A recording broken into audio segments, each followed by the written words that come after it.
ఏంది మంచి జాబ్ వదులుకున్నాడు, మంచి లైఫ్ ఉంది, లేదంటే ఏదైనా పెట్టుబడి పెట్టుకుని ఏదైనా చేసుకోవచ్చు కదా, వాళ్ళ డాడీ పోయాక అంటే ఒక మనోడు ఏదో మారిపోయాడు సంథింగ్ ఏదో అనుకున్నా. ఓకే, మీకు అంటే మెంటల్ గా ఏమన్నా డిస్టర్బ్ అయ్యాడేమో, ఎందుకు ఇలా అయిపోయాడని కొంచెం వాళ్ళు అనుకుంటే, నేను లేదు, నాకు ఒక క్లారిటీ ఉంది కదా, 1 year లో నేను ఎట్లా తిరిగి అబ్రాడ్ వెళ్ళిపోతాను, పోకుంటే చూస్తాము ఖాళీగా ఎందుకని చెప్పేసి ఇంకా స్టార్ట్ వర్క్ చేశాను. స్టార్ట్ చేస్తే 3 months లో 100K వచ్చేసింది అండ్ ఎర్నింగ్స్ కూడా ఉన్నాయి.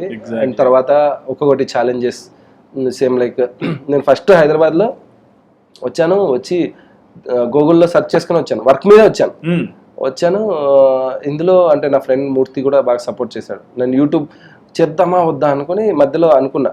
నా ఫ్రెండ్ మూర్తి అని ఇక్కడే గంజానగర్లో విద్యా హై స్కూల్ ఉంటుంది, ఆడు లేదురా నువ్వు చేయరా, డిఫరెంట్గా చేస్తున్నావు అన్నాడు, నీకు ప్యాషన్ కూడా, నువ్వు ఏదైనా చేయాలంటే బాగా చేస్తావు అంటే ఆడొక్కడే సలహా తీసుకున్నా, వేరే వాళ్ళు ఎవరు సలహా తీసుకుని సరే అని చెప్పేసి వాడి ఆ బూస్టప్తో 100K కొట్టేసా.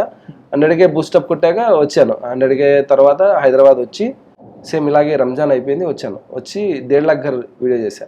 అది ఏమైందంటే పాజిటివ్ గా నెగిటివ్ వచ్చింది.